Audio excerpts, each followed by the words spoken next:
ओम शांति। 17 जून 2024। बाबा के महावाक्य। मीठे बच्चे, याद और पढ़ाई से ही डबल ताज मिलेगा, इसलिए अपनी एम ऑब्जेक्ट को सामने रख दैवी गुण धारण करो। प्रश्न। विश्व रचयिता बाप, तुम बच्चों की कौन सी खिदमत सेवा करते हैं? उत्तर। बच्चों को बेहद का वर्षा दे सुखी बनाना, यह खिदमत है। बाप जैसी निष्काम सेवा कोई कर नहीं सकता। दूसरा, बेहद का बाप किराए पर तख्त लेकर तुम्हें विश्व का तख्त नशीन बना देते हैं। खुद ताऊसी तख्त पर नहीं बैठते, लेकिन बच्चों को ताऊसी तख्त पर बिठाते हैं। बाप के तो जड़ मंदिर बनाते, उसमें उन्हें क्या टेस्ट आएगा? मजा तो बच्चों को है जो स्वर्ग का राज्य भाग्य लेते हैं। ओम शांति। मीठे मीठे रूहानी बच्चों को बाप कहते हैं कि अपने को आत्मा समझ बाप को याद करो। ओम शांति का अर्थ तो बच्चों को समझाया है। बाप भी बोलते हैं तो बच्चे भी बोलते हैं ओम शांति, क्योंकि आत्मा का स्वधर्म है शांत। तुम अब जान गए हो कि हम शांति धाम से यहाँ आते हैं। पहले पहले सुख धाम में, फिर 84 पुनर्जन्म लेते लेते दुख धाम में आते हैं। यह तो याद है ना? बच्चे 84 जन्म लेते जीव आत्मा बनते हैं। बाप जीव आत्मा नहीं बनते हैं। कहते हैं मैं टेम्पररी इनका आधार लेता हूँ। नहीं तो पढ़ाएंगे कैसे? बच्चों को घड़ी घड़ी कैसे कहेंगे कि मन मना भव? अपनी राजाई को याद करो। इसको कहा जाता है सेकंड में विश्व की राजाई। बेहद का बाप है ना, तो जरूर बेहद की खुशी, बेहद का वर्षा ही देंगे। बाप बहुत सहज रास्ता बताते हैं।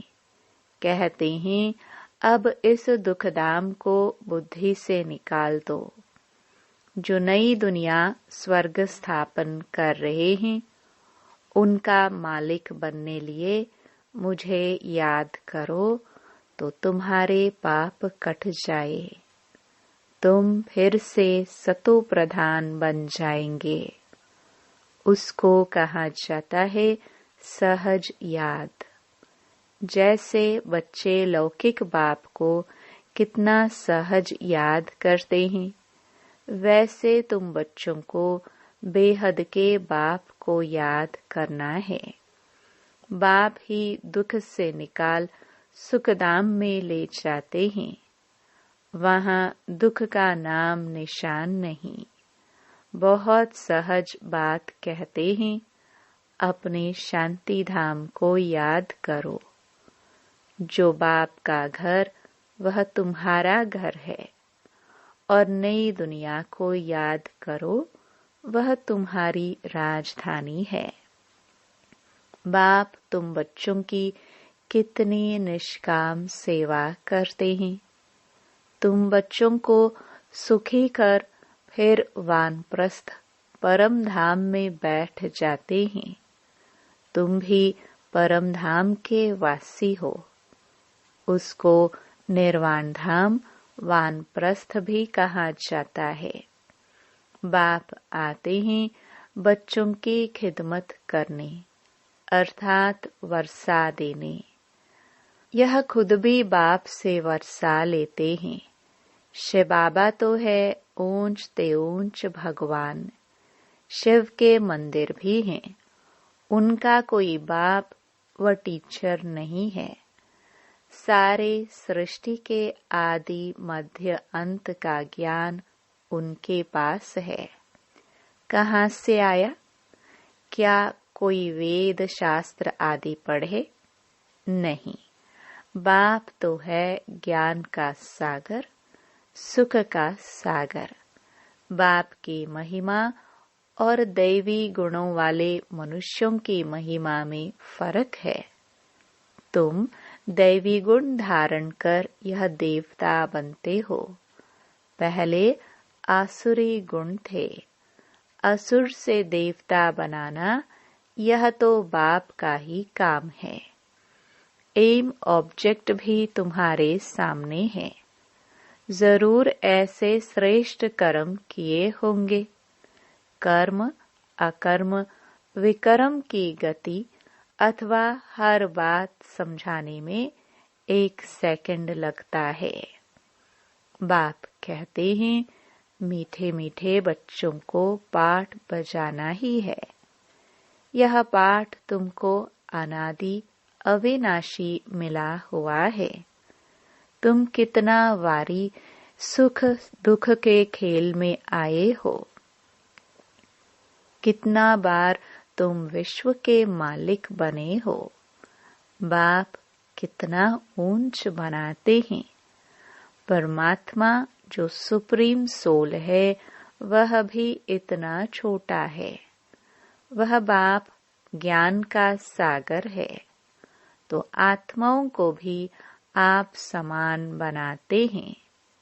तुम प्रेम के सागर, सुख के सागर बनते हो। देवताओं का आपस में कितना प्रेम है। अभी झगड़ा नहीं होता। तो बाप आकर तुम्हें आप समान बनाते हैं। और कोई ऐसा बना ना सके। खेल स्थूल वतन में होता है। पहले आदि सनातन देवी देवता धर्म, फिर इस्लामी, बौद्धि आदि नंबरवार इस मांडवे में व नाटकशाला में आते हैं। 84 जन्म तुम लेते हो। गायन भी है आत्माएं परमात्मा अलग रहे। बाप कहते हैं मीठे मीठे बच्चों, पहले पहले विश्व में पाठ बजाने तुम आए हो। मैं तो थोड़े समय के लिए इनमें प्रवेश करता हूँ। यह तो पुरानी जुत्ती है। पुरुष की एक स्त्री मर जाती है तो कहते हैं पुरानी जुत्ती गई, अब फिर नई लेते हैं। यह भी पुराना तन है ना। 84 जन्मों का चक्कर लगाया है। तत्वम, तो मैं आकर इस रथ का आधार लेता हूँ। पावन दुनिया में तो कभी मैं आता ही नहीं हूँ। तुम पतित हो, मुझे बुलाते हो कि आकर पावन बनाओ। आखरीन तुम्हारी याद फलीभूत होगी ना। जब पुरानी दुनिया खत्म होने का समय होता है तब मैं आता हूँ। ब्रह्मा द्वारा स्थापना। ब्रह्मा द्वारा अर्थात ब्राह्मणों द्वारा। पहले छोटी ब्राह्मण, फिर क्षत्रिय। तो बाजोली खेलते हो। अब देह अभिमान छोड़ देही अभिमानी बनना है। तुम 84 जन्म लेते हो। मैं तो एक ही बार सिर्फ इस तन का लोन लेता हूँ, किराए पर लेता हूँ। हम इस मकान के मालिक नहीं हैं। इनको तो फिर भी हम छोड़ देंगे। किराए तो देना पड़ता है ना। बाप भी कहते हैं, मैं मकान का किराए देता हूँ। बेहद का बाप है, कुछ तो किराए देते होंगे ना। यह तख्त लेते हैं तुमको समझाने लिए। ऐसा समझाते हैं जो तुम भी विश्व के तख्त नशीन बन जाते हो। खुद कहते हैं, मैं नहीं बनता हूँ। तख्त नशीन अर्थात ताऊसी तख्त पर बिठाते हैं। शिव बाबा की याद में ही सोमनाथ का मंदिर बनाया है। बाप कहते हैं, इसमें मुझे क्या टेस्ट आएगी। जड़ पुतला रख देते हैं। मजा तो तुम बच्चों को स्वर्ग में है। मैं तो स्वर्ग में आता ही नहीं हूँ। फिर भक्ति मार्ग जब शुरू होता है तो यह मंदिर आदि बनाने में कितना खर्चा किया। फिर भी चोर लूट ले गए। रावण के राज्य में तुम्हारा धन दौलत आदि सब खलास हो जाता है। अभी वह ताऊसी तख्त है। बाप कहते हैं, जो हमारा मंदिर बनाया हुआ था वह मोहम्मद गजनवी आकर लूट ले गए। भारत जैसा सॉल्वेंट और कोई देश नहीं। इन जैसा तीर्थ और कोई बन नहीं सकता। परंतु आज तो हिंदू धर्म के अनेक तीर्थ हो पड़े हैं। वास्तव में बाप जो सर्व की सद्गति करते हैं, तीर्थ तो उनका होना चाहिए। यह भी ड्रामा बना हुआ है। समझने में बहुत सहज है, परंतु नंबरवार ही समझते हैं, क्योंकि राजधानी स्थापन हो रही है। स्वर्ग के मालिक यह लक्ष्मी नारायण है। यह है उत्तम से उत्तम पुरुष, जिनको फिर देवता कहा जाता है। दैवी गुण वाले को देवता कहा जाता है। यह ऊंच देवता धर्म वाले प्रवृत्ति मार्ग के थे। उस समय तुम्हारा ही प्रवृत्ति मार्ग रहता है। बाप ने तुमको डबल ताजधारी बनाया। रावण ने फिर दोनों ही ताज उतार दिए। अब तो नो ताज, न पवित्रता का ताज, न धन का ताज, दोनों रावण ने उतार दिए हैं। फिर बाप आकर तुमको दोनों ताज देते हैं, इस याद और पढ़ाई से। इसलिए गाते हैं, ओ गॉड फादर, हमारा गाइड बनो, लिबरेट भी करो। तब तुम्हारा नाम भी पंडा रखा हुआ है। पांडव कौरव यादव क्या करत भये। कहते हैं, बाबा हमको दुख के राज्य से छुड़ाकर साथ ले जाओ। बाप ही सचखंड की स्थापना करते हैं, जिसको स्वर्ग कहा जाता है। फिर रावण झूठ खंड बनाते हैं। वह कहते श्री कृष्ण भगवानुवाच। बाप कहते हैं शिव भगवानुवाच। भारतवासियों ने नाम बदल लिया तो सारी दुनिया ने बदल लिया। श्री कृष्ण तो देहधारी है, विदेही तो एक शिव बाबा है। अभी बाप द्वारा तुम बच्चों को माइट मिलती है। सारे विश्व के तुम मालिक बनते हो। सारा आसमान धरती तुमको मिल जाती है। कोई की ताकत नहीं जो तुमसे छीन सके।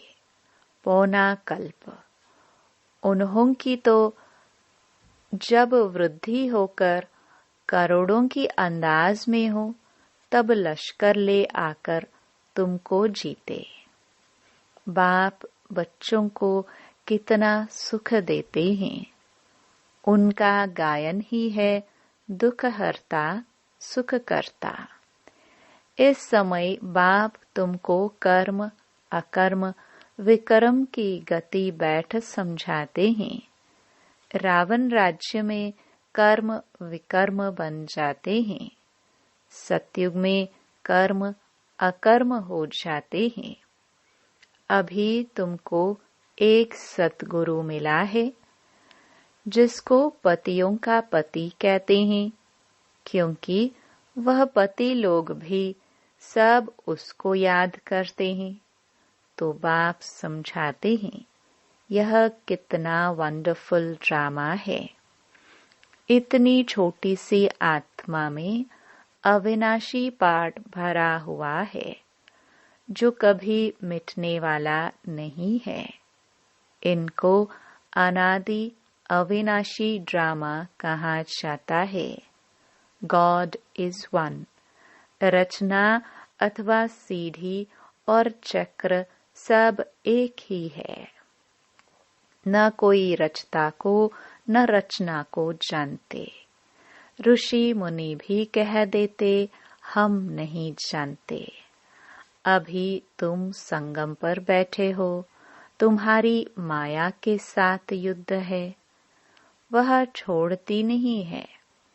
बच्चे कहते हैं, बाबा माया का थप्पड़ लग गया। बाबा कहते हैं, बच्चे की कमाई चट कर दी। तुम्हें भगवान पढ़ाते हैं तो अच्छी रीति पढ़ना चाहिए। ऐसी पढ़ाई तो फिर 5000 वर्ष बाद मिलेगी।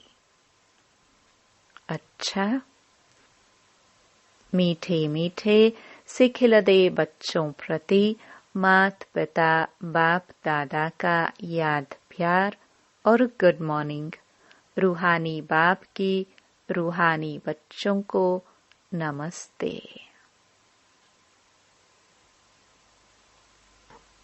धारणा के लिए मुख्य सार। पहला, इस दुखधाम से बुद्धि योग निकाल नई दुनिया स्थापन करने वाले बाप को याद करना है। सतो प्रधान बनना है। दूसरा, बाप समान प्रेम का सागर, शांति और सुख का सागर बनना है। कर्म अकर्म और विकर्म की गति को जान सदा श्रेष्ठ कर्म करने हैं। वरदान, सदा उमंग उत्साह में रह, मन से खुशी के गीत गाने वाले अविनाशी खुश नसीब भव।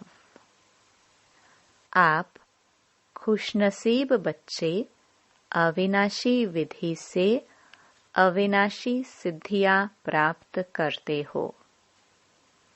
आपके मन से सदा वाह वाह की खुशी के गीत बजते रहते हैं।